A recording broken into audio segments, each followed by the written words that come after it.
But without further ado, I'd like to welcome Delvin.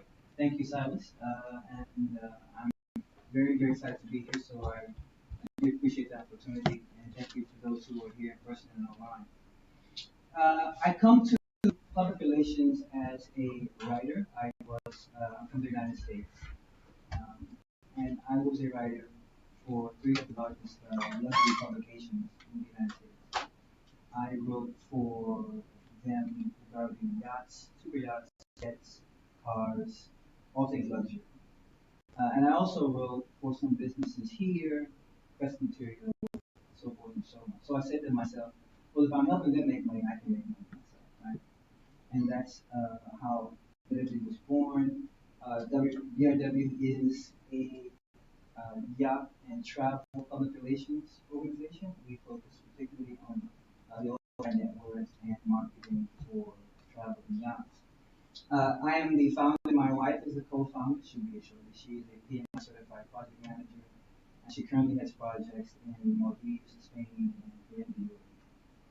I understand that the stress of having to figure out the concept, how to build a business, what goes into it, the finances, as well as how do I get people to start so we can ultimately make some money. Yeah. And so what I wanted to do is create something that you can use and refer to, hopefully on most occasions. And if you want to talk with me about, but it gives you a guideline for the most essential tools you need as a startup to start to get the brand awareness and the traction for your business. Now, this is not a one-stop shop. Everything is not applicable to everyone. If you follow these essential guidelines, I think you'll find it beneficial. So we're going to go over 5 keys to mastering startup growth. There are far more, but these are the key 5 you need to be able to do that. So we'll talk about uh, why startups need PR. We'll discuss how to align your business and communication goals. We'll discuss the difference and the connection between owned media and earned media. We'll talk about developing a media persona. And we're going to look at how you can build relationships with journalists. Now, there are other keys, but these are the key things that you're going to need at any stage of your public relations growth for your startup. So let's talk first about mindset. Rich people think, how can I? Poor people think I can't. Let's put on our rich people hat. How can we generate more awareness that leads to more business? And if I ask you what you think of when you think PR, what's the first thing that comes to mind? Network. Network? Okay, network. Growth. Growth, okay. Yeah, network. Network. Sort of personal relations or Personal relations. If I ask you what publication you would like to be in, if someone highlighted your organization, what would you say? What publication would you like? What magazine? What? yeah. Which one? I'm asking you. Could you? Yeah, in the family, No, I'm asking you. If you had a choice of magazines, okay, to cover your company, which magazine would it be? Times. Times? Which Times? India Times? Times of India? Yeah. Okay. Arabian business. Arabian Business. Okay. Yeah, Arabian. How about you, sir? Business. Okay, and you? Logistic news. Logistic News. Okay, now what you mentioned are regional and trade magazines. Okay, public relations has a number of different levels that cover these aspects, and we're going to go over those tonight. Now, there are a number of different definitions about public relations, but essentially we want to distill it down to what its essence is. And public relations is about getting a client coverage and influencing the news cycle. And there are other definitions that are a little bit more complex, but for our purposes tonight, we want to get business for clients in the news cycle in a timely fashion that covers their product or service and drives awareness, right? But there are 7 different types of public relations. There is strategic communications. This is particularly business communication, business writing, affairs, government, semi-government, non-profit, donor relations, investor relations. Crisis communications, particularly around events or companies that experience a crisis. Think of an airline going down. Think of an energy company that is losing a lot of money. I think the most recent example of something like this would be not energy, but in terms of Bitcoin, uh, SBF, Sam Bankman-Fried, and the FTX debacle. Yeah? They need people to actually cover some of this for them. So every major organization has someone, particularly if they're large multinational corporations, they have someone designated to handle public relations.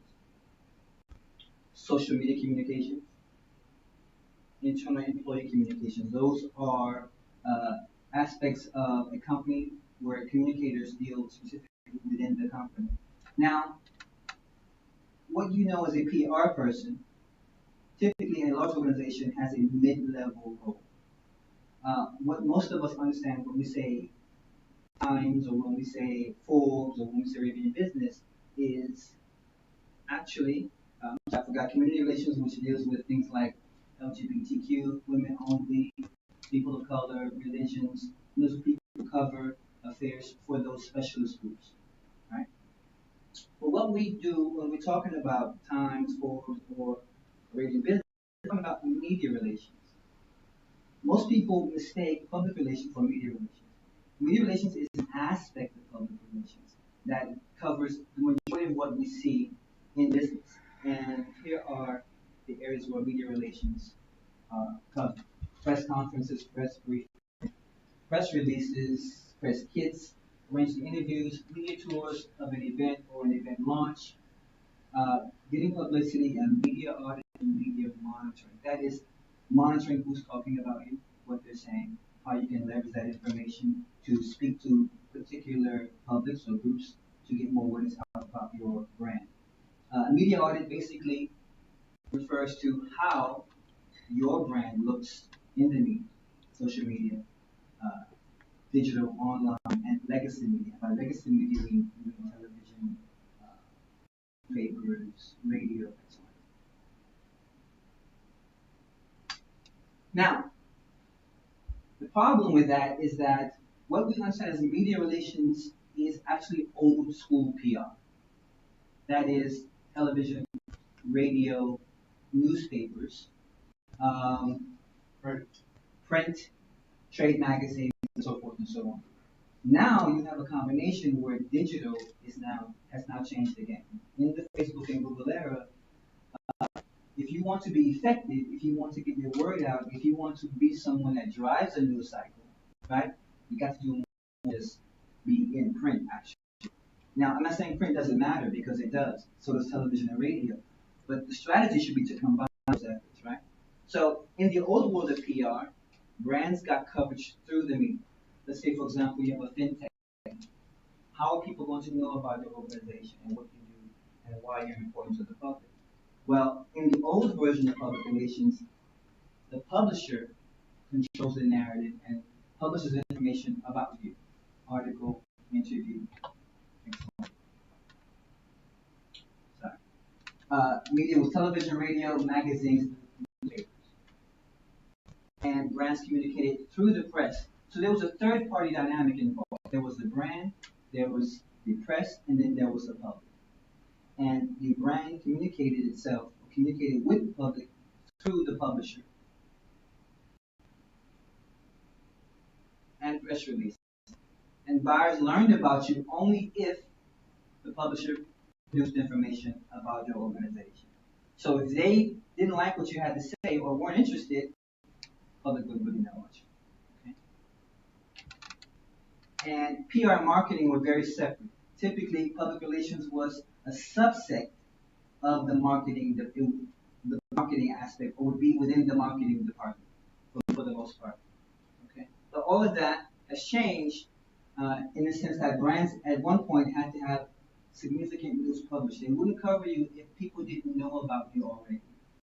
It's very important because the leverage you now have as a business, as a startup, has completely changed the game. Now, what has happened is startups can control the narrative and the news cycle because you are what you publish. You can get third party coverage, but now buyers can reach you directly. There is no longer a sole need to learn about a company or communicate with a company through the press. You are what you publish. The media now includes bloggers, influencers, YouTube personalities, and people who are really really active and have a very large following on Twitter. So we go from radio, TV, magazines to radio, TV, magazines, YouTube, podcasts, blogs, and influencers. The media landscape now has changed, and buyers as well as you, the startup, have more leverage to actually drive awareness and get your information out to the public. That was not there before Facebook and Google. You drive awareness is called brand narrative. That is how you tell your story, how you make sure that the public not only who you are, why you exist, what your product or service does for the buying public, and what's unique about what you have to say. What is your story? How does that story unfold, and what does it mean for the kind of products that you actually offer? Okay, so you drive that awareness. No longer is the magazine responsible, but you are responsible through your connections, through the branding and the narrative that you create and craft, and the relationship that you develop. And that goes back to networking when people talk about PR. PR typically for the startup now is in-house. Why? Because a startup doesn't have the funding to, let's say, get the media attention that an Elon would have. Yeah. So, and the focus also too, and the messaging is very, very different. But it does do something in the sense that it allows you to keep your content development in-house, saves you cost, saves you time. A lot of people would argue that PR is too expensive, and it can be a little pricey. But for your level, you don't have to spend that kind of money. You need to spend the money that's going to, I would say, drive the technology to get your message out, and to also use that money to find a way to get investor attention, right? But how do we do that? We're going to talk about that in a second. PR and marketing no longer are separate. They are almost one. We're focusing on sales and service. Okay, so you use the media brand awareness to drive people to buy your product. In the old PR, it was not necessarily marketing for marketing's sake, but it was not as sales driven as it is now. Okay, so now you're driving messaging to drive sales. So keep that in mind. Media to drive sales. Okay.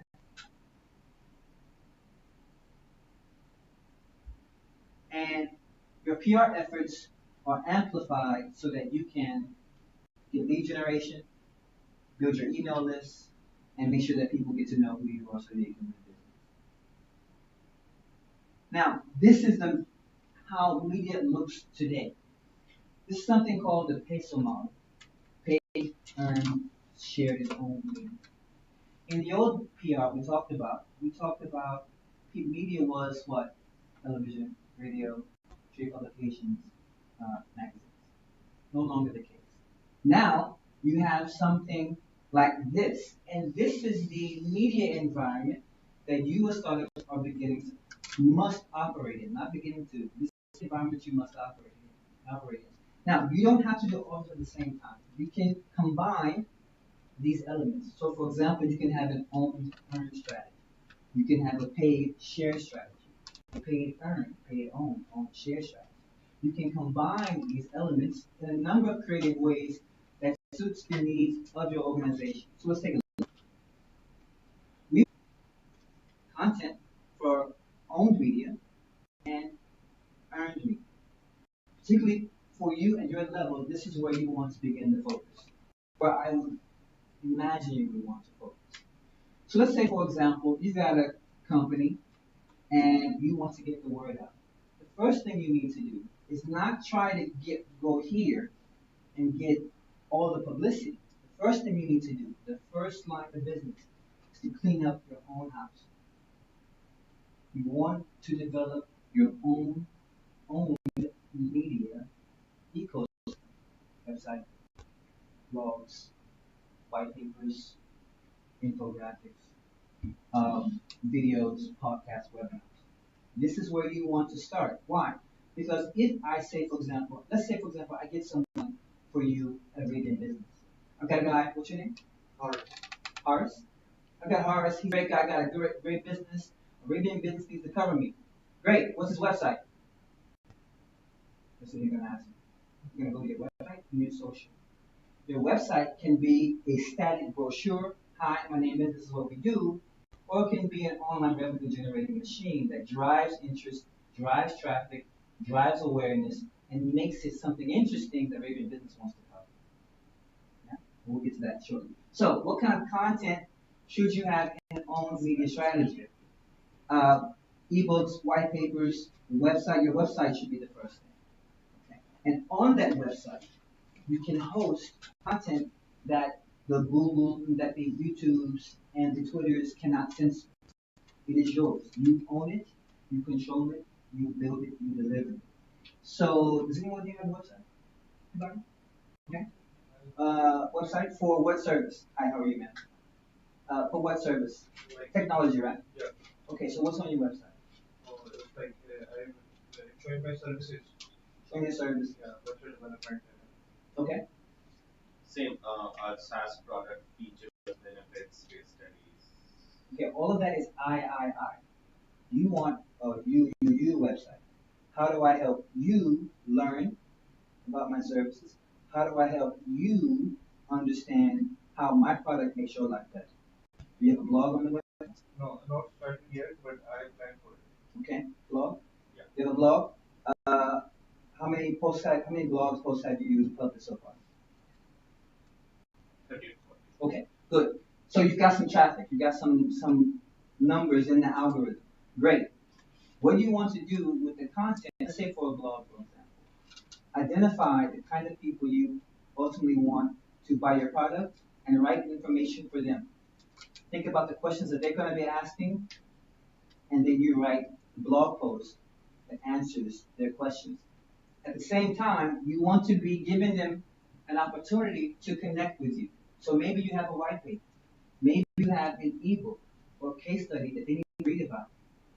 It takes about 8 to 20 interactions with any brand for someone to make a buying decision, right? So you need to think about how that works. So that when an organization comes to you or someone gets to know who you are, what you do, let's say, for example, a blogger in the space, the UAE's number one blogger, for example, and she or he wants to connect with you and collaborate, they got to go somewhere to validate who you are and what you do, and validate they're working with you, right?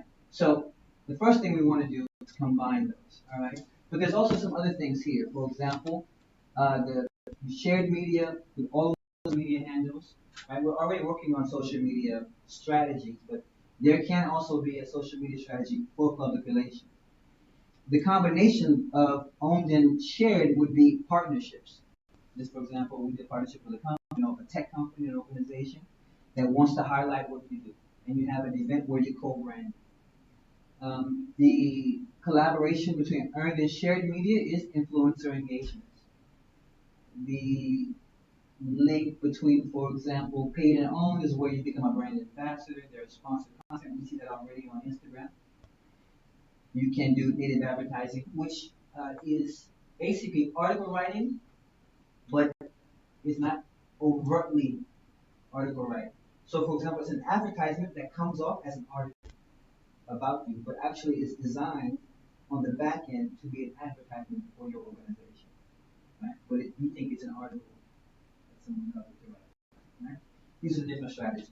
Okay, so this is what today's media environment looks like in the Facebook and Google era for startups, and why startups should be thinking about a PR strategy that helps them drive brand awareness. Now, some people say it's too expensive and I don't need PR because when people know about my tech app and my innovative service, they'll write about me immediately when they find out. Not true. Not true.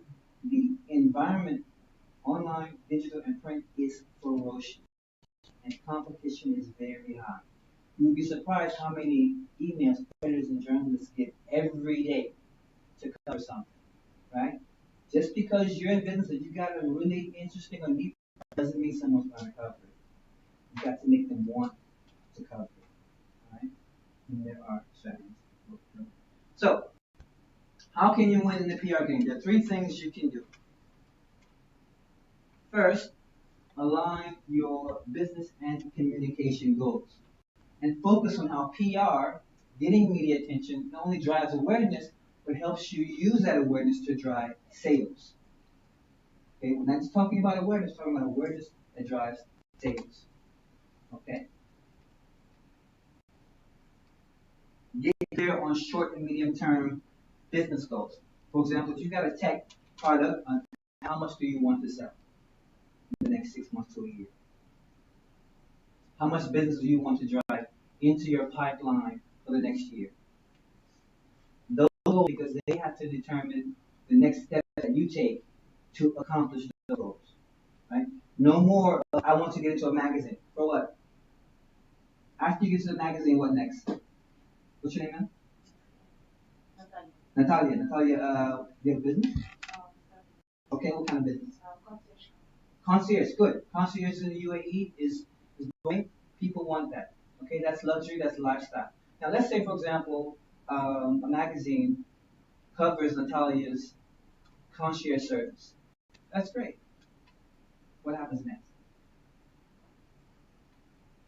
We don't know. There's no plan.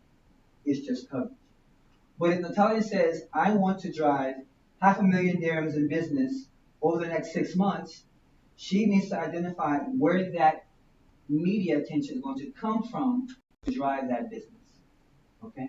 And she wants to focus on the types of customers that can supply that type of revenue. Next, you need to determine why PR can help you achieve those goals. And I'll jump a little bit here, and then you need to determine what publications are most important for those goals.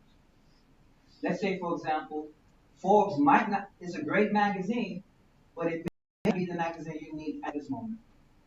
Maybe you need a trade magazine.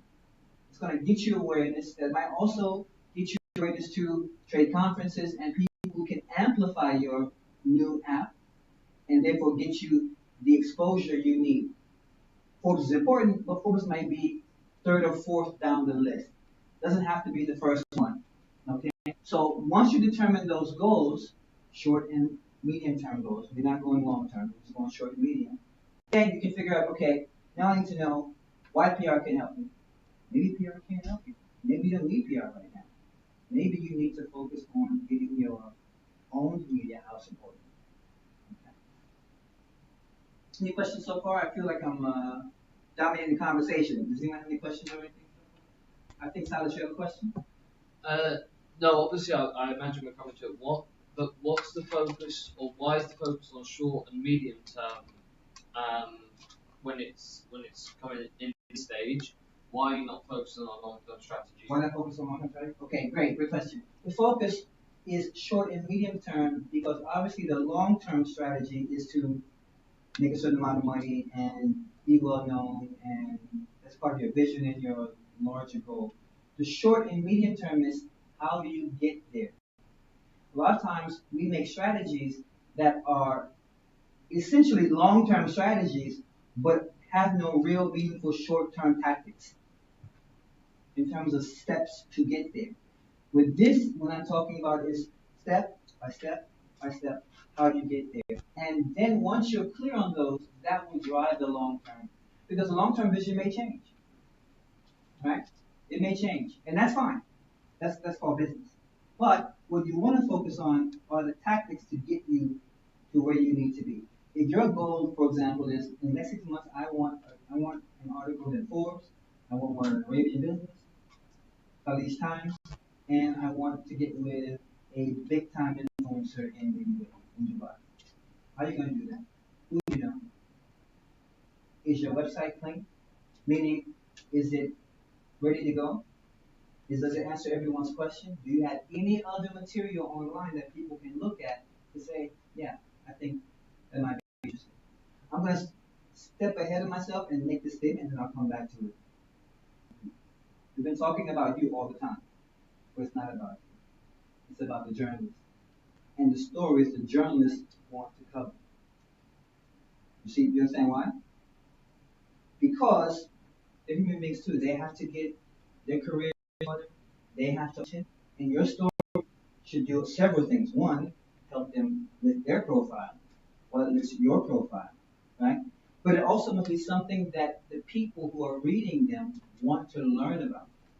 You may have a great story, a great application or a great tech invention, but you may be boring, and you may not be the best storyteller in the world. You may not even have a story. Who wants to cover you? Right? So it has to be a win-win for both. Has to be a win-win for both. Okay? Break your business goals down into communication goals. That's where we get to silence the why the short medium versus the long. Okay? To the UA. We need content. Wrong. Wrong. Don't do that. Too many businesses in the UAE do that. And they wonder why the first 6 months to year is a struggle for them. Because they've rushed so much to get the business license and to get the legality going, and they should. But they prioritize that, and after that, want to find someone to help them get a marketing strategy. No, to be honest. As you are focusing on building your legal framework, you need to have someone with you to help you define and develop the messaging, build out your story, so that when you're ready to go, you can put that information into place and start to generate some sort of awareness. Make sense? Yeah? Okay. Determining who you are looking to reach and why. I think you mentioned a gentleman back in the trade magazine. What's the name of that magazine? Logistics news. Logistics News. Okay. Does anyone know what that magazine is? Have you read Logistics News?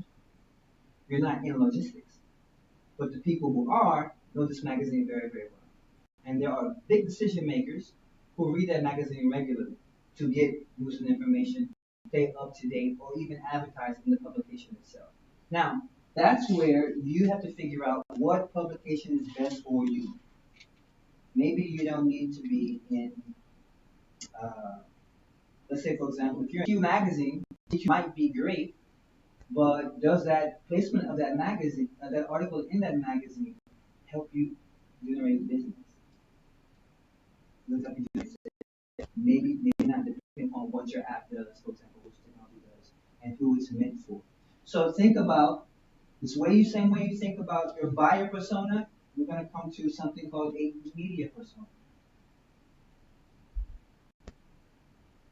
Now, again, I asked this question of Natalia. After you get press mentions, what next? Where will this content live? Where are you going to put it? On your website, your podcast, in an ebook, in a case study? Where is this going to live so that the people who you want to connect with can see it? How are they going to learn about it? What are you going to do with it? How are you going to get that information out? Let's say, for example, you've got an email list of 20, no, I'll say 5, 10,000 people. You have an email list and you actively, regularly communicate with your clients. That piece of content that you get in a magazine or on a digital magazine or on a blog goes to that email list. Let them know, hey, we're making headways. Okay? We're actually driving the needle, pushing the needle. This is an article that was recently written about us that will show you why it's important. Get in touch with us for a phone call. Right? We want to keep that momentum going. So when you have this content, you push it to people who are already paying attention to you and want to know more about you. Newsletters, social media sites, LinkedIn, driving your own PR so that other media can then pay attention to you. And how will you use it? Are you going to use it to share? Or do you want to drive clicks and views, organic reach? What's the purpose of it? So that's aligning business and communication. Here's an example. By the end of 2023, 85% of our UAE customer base will understand the benefits of our fintech technology. You've got a SMART goal. It's specific, talking about your customer base. Okay, it's measurable. You want 85%. Could be another number. Pick a number. Okay. You have relevant because it's fintech, and it's time based because you're focused on this year. All of this is one goal. Okay, meets all of the SMART goal criteria, and from there you find out or you think about how you can actually break this down into communication goals and how you can use that to leverage awareness and drive um, importance. Now, owned media. We talked about what owned media was. I mentioned to you that your website is the first line of defense in driving your coverage. Uh, you decide what the content and what the channels are for your own media and where it will live. You're in control of that publication. So if you don't publish a lot on your blog, for example, no one's going to hear about it. And you're not driving SEO because you're not putting numbers into the algorithm, right? So that's something that you have to control. Earned media is any conversation or publicity about your brand that comes from a third-party source. Again, that now includes bloggers, that includes YouTubers, that includes people who are active, depending on your product, on TikTok. That's for the younger generation. But anyone that's talking about you is earned media, positive or negative. And you can use negative media to turn it around if you know what you're doing to spin it in a positive way. But anyone talking about what you're doing is third party content, and that is earned media.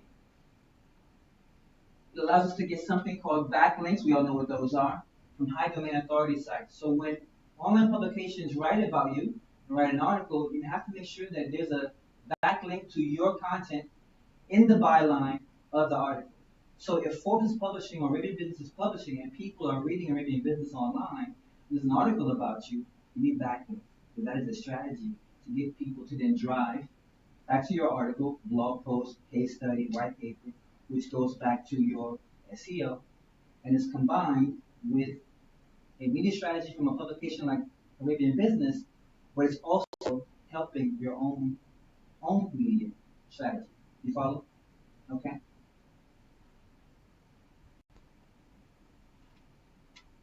It allows you to create a visual universe from which to build authentic brand narrative. What you would notice about DRW is that we do not use stock photos. There's a reason for that. Stock photos are great, but for what we do, particularly around ultra high net worth travel, yachting, we don't want to come off as the everyday. I've seen, we may use one or two, we might mix. But we purposely buy our photos from a luxury photographer in the United States. I'm from the States, so I'm closer to my own country. But we buy photos specifically so that when people see it, they won't see it anywhere else.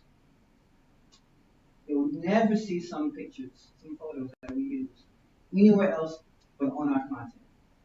That tells them that we are we're not for everyone, right? And that separates you from others because that shows that you take pride sometimes. My wife and I remember on our website, we bought, I think we spent $3,000 on images, and we spent 5 hours in a cafe going through the images. How does this look? How does this color balance? What's the color palette? How does it go with what we're writing? We took that time because we wanted to make sure that the visual universe connects with the messaging and the writing. Many times in the UAE, what I find is people say, we need content. What they mean is we need copywriting. Content is the format in which the copy lives. But what they mean is copywriting. We want content. And so what happens is they'll pay someone to write and they'll give it to the developer. The developer then puts it into the whatever they do, website or brochure, and plugs it in with some images. And they're mismatched. And they wonder why they don't get any customers. Not because they're not good, but because there are some subtleties there that affect people's buying decisions, both conscious and unconscious. Okay, authentic brand narratives highlight what is unique about your story and your approach to solving customer problems.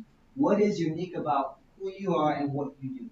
And how do you form that uniqueness into a story that a journalist, blogger, influencer wants to tell? How do you do that? Okay? That's what you want to think about and figure out. This is how an owned strategy would look. You've got the content, you've got the publicity, and then you've got print, digital, and broadcast media. Yes.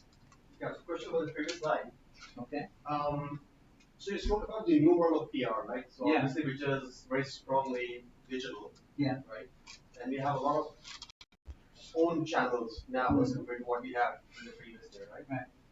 So the own channels are basically, I mean, the voice is coming from our side. Mhm. So we have the narrative and we are kind of communicating directly to the consumer. Right.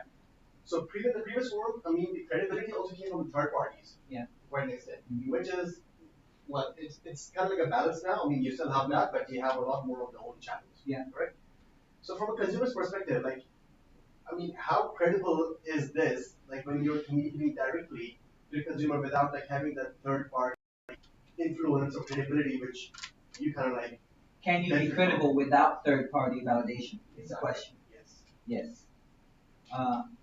And there are numbers to do that. One is if you're communicating with your customer base consistently with great content, answering their questions that are tailored to them, communicating with them through email, and uh, making sure that the information and content that you produce is tailored to their needs. That is credibility. That is trust. Okay. You may not have the big publications yet, but you have the trust of those buyers. And again, it takes 8 to 20 interactions across a number of different channels for any buyer to make a decision, right? If you built that authority and trust with them, that's more valuable than any mention in a magazine. Some of these you have to pay for them anyway. You want to drive sales. That's the key thing, right? So you can. Now, what happens is if you are driving that kind of trust and authority, people are coming to your site and people are recognizing you, action from the publications because they're also looking at who's driving the industry, who's up to date, who's actually innovating. They pay attention just like you do. They search just like you do. They're not sitting waiting for stories. Okay, they're looking for the new, the most up to date, most innovative companies out there. If you're talking about, let's say, a TechCrunch, right, or Wired magazine, they're looking, they're searching, and they're searching on websites, they're searching on Reddit, they're searching on all social media sites, fishing. And so it's not impossible for you to have both. Now, they won't come at the same time. Okay. There must be some business and strategy, some strategic thought put into the process. But you first want to build trust with your customer base and you want to develop and design consistent content that they can always come back to. There's a statistic that I want to mention. 84% of journalists consider academics more relevant than CEOs. Anybody got an idea about why? This is from the research produced by Muckrack, which is a journalism site, and they published research called State of Journalism. And they found 84% of journalists actually trust academics more than CEOs. Anybody got an idea why? Academics will bullshit as much as CEOs. So CEOs Say again? I mean, CEOs are more salesy, whereas academics are more research oriented. Okay, CEOs might be a little bit, I don't want to say the word on camera, but they might not be as credible. Yeah. Or they might spin the actual subject matter. Okay, I'll agree. I'll take that. Anybody else? Research or something like that. Research. Now, what is research? Let's think about what is research. Research is a consistent source of information for a journalist. That academic can always be tapped for commentary on developing events in his or her industry. Therefore, he is reliable. And that's why they choose academics. The CEO, the startup founder, you on the camera, you have to become a consistent source of reliable information for that journalist.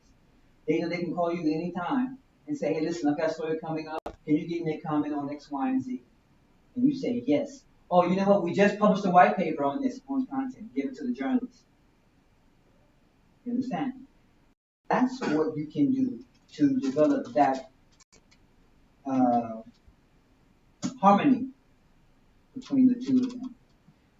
Problem is, CEOs can be a little bit egotistical, right? And sometimes they might be a little unraveled, depending on who they are and what they're doing. But the point here is that the academic is a trusted source of information. Anytime you go on news, you see people interviewing academics, because they're going to always respond. You have to be that source of information, consistent information. How do you do that? Produce research, produce content, produce blog, produce podcast episodes that drive information into your industry. And that's how you can do that. Yeah? Make sense? Yep. Okay, cool. Okay, now, a media persona.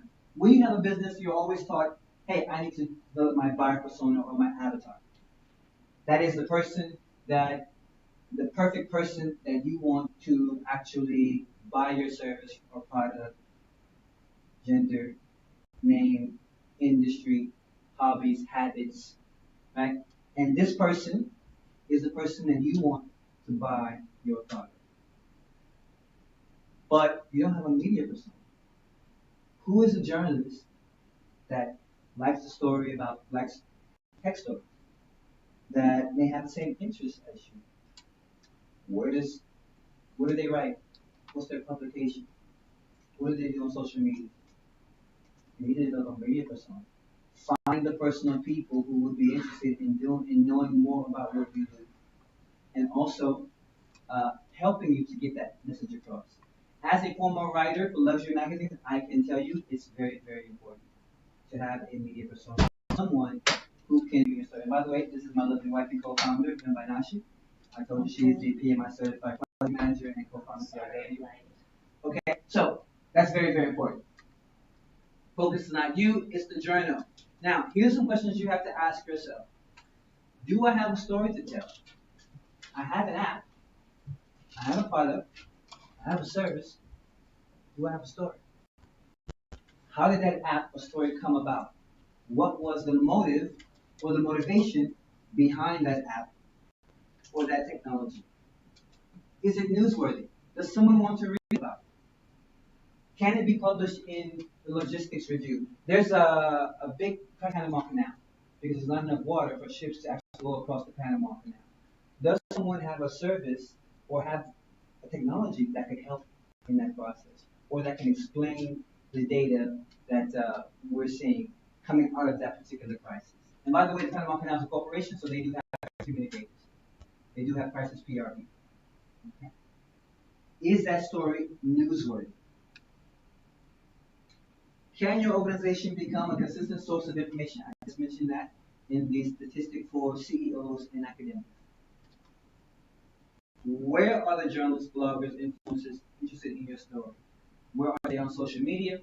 What are their habits? And this is important. I'll tell you why in a second. Who are they writing for? What do they like to do? And which ones do you think would be interested in what you have to say? Now, after you do that, okay, then you have to stalk them. I mean, stalk them. This is what I mean. Find out what they do on social media. They're human beings as well. Is someone interested in badminton? Maybe you want, when you decide to pitch them, hey, I'm a badminton fan too. I just bought this new racket, and they want to try it out.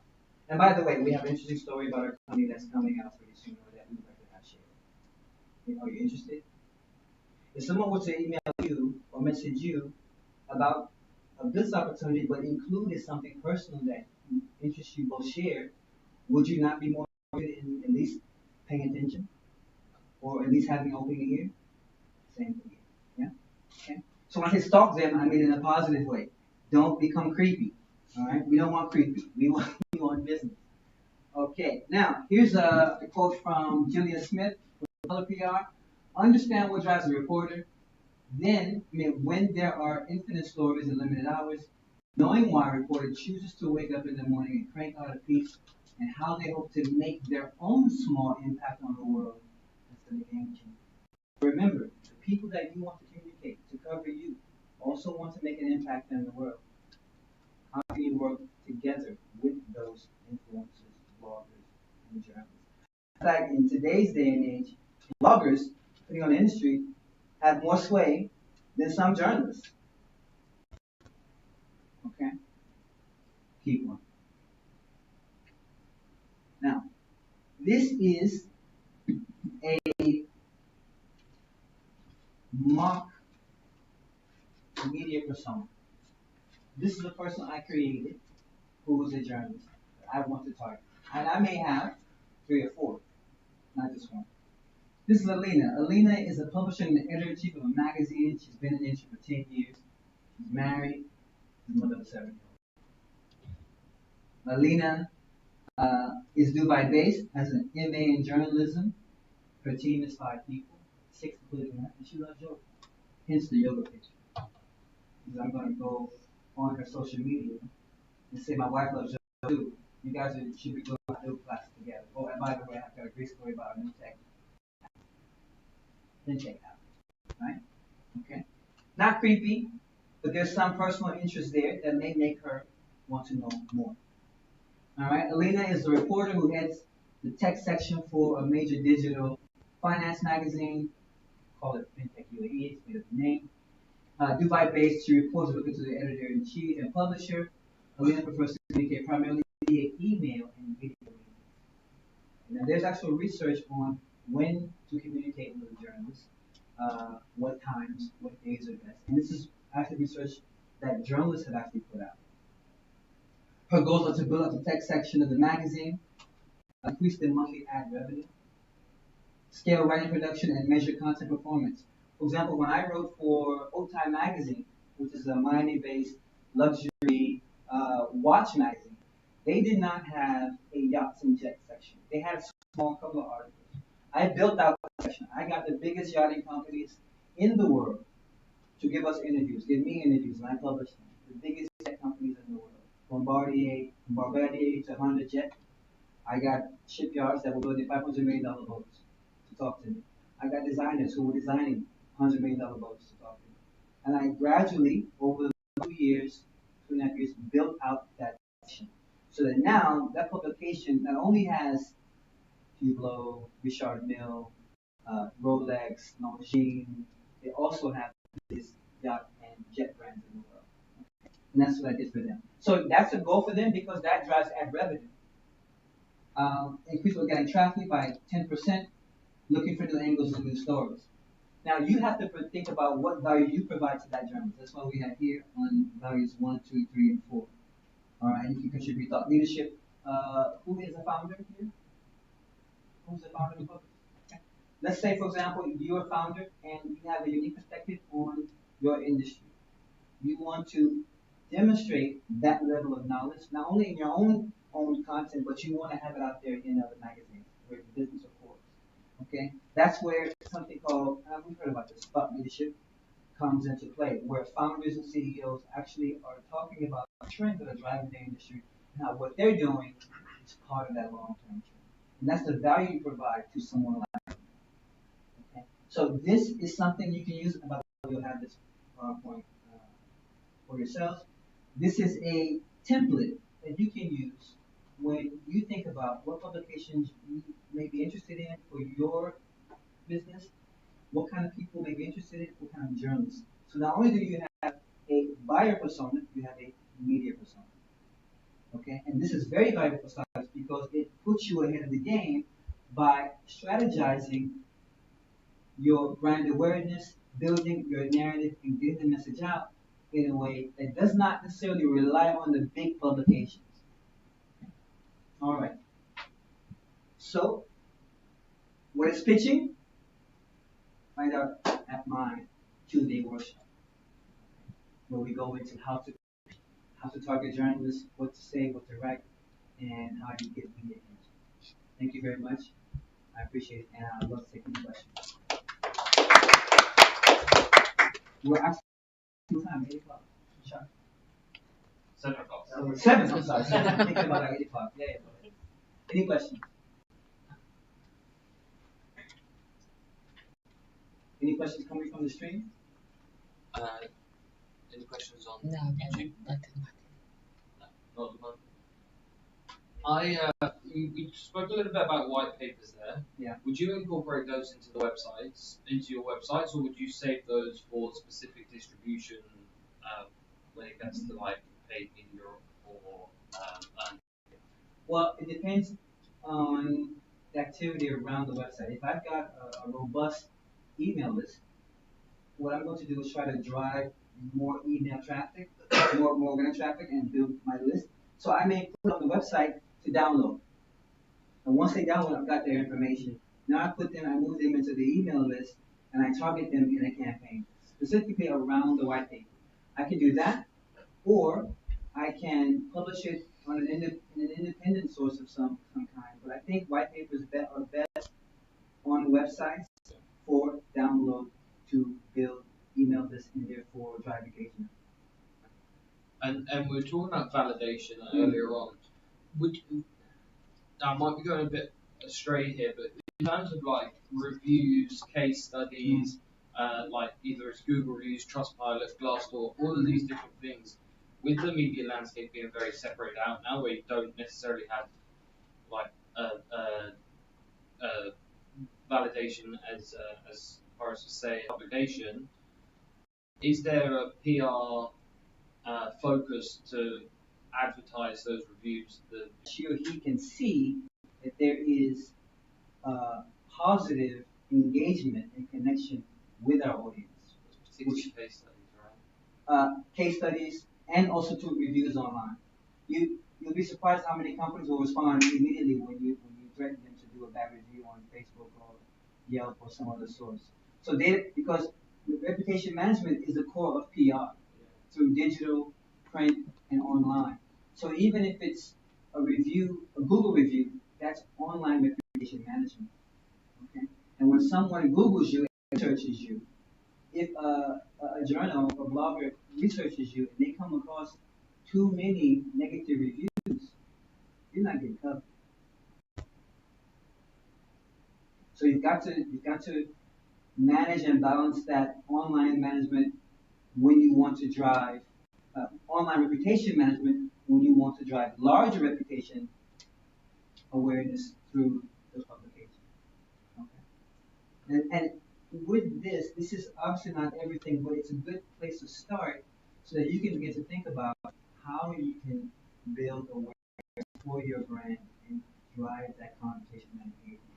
There's nothing better than talking to a founder or a CEO of a company, someone who's put in time, who's put in the work, the sweat, the blood, the tears to build the concept, brand it, articulate it, and give it to the public. Right? That's something that is priceless.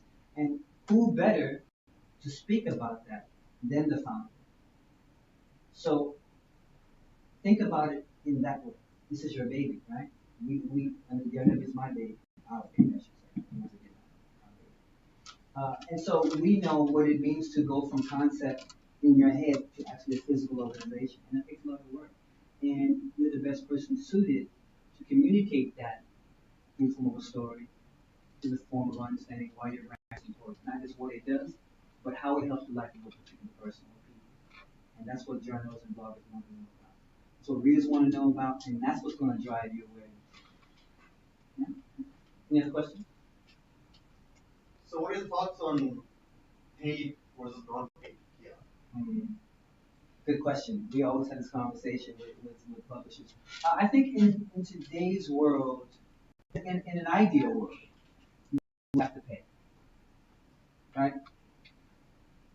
However, the advent of the internet has driven the margins, driven the profit margins of legacy media down.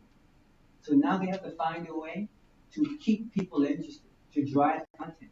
So I'm an advocate of non-paid, but I understand the value of paid at a particular moment. Right? So if we're driving a campaign and we've got mostly free coverage, and there's an opportunity to get into a particular publication that will amplify or accentuate the other stuff we've done, and they say, listen, we have a fee, and it's not out of bounds for the organization. I don't think it's negative, but you should not have a paid only strategy. Never. The same thing with AI and copyright, right? A lot of people are using AI copyright, and it's trash, it's rubbish. But you can use it as a skeleton for more meaningful, deeper work. So think of AI copywriting not as the copy, but as a first draft. Then you take it, you put your own personality into it, you put your own language and verbiage into it, you insert your own imaging into it, and you move it around, and now you've got something that represents you that began as AI, but that now ends as your piece of content. Same thing for paid and non-paid. I've done a couple of paid pieces, but they were not the majority of the campaign. Okay. Read the comments.